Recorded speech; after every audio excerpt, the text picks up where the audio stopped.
Sa kabukiran, layo ang kasakit, ang kalanggaman, ahay na nag-awit. Ha, ha, ha, ha, ha, ha, ha, ha, ha, ha, ha, ha, ha, ha, ha, ha, ha, ha.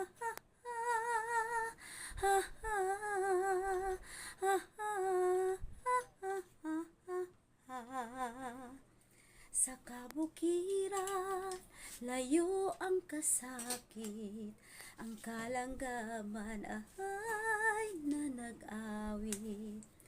Ayun mga kabimbi, kasi busog na. Galing ako mga kabimbi na ang breakfast namin ay kakanin. Suma na malagkit, tapos siyempre kape, tapos manggang hinog. Ayan mga kabimbi, ang aking almusal ngayon. Tapos ito, nakaready na yung aking mga gagawin.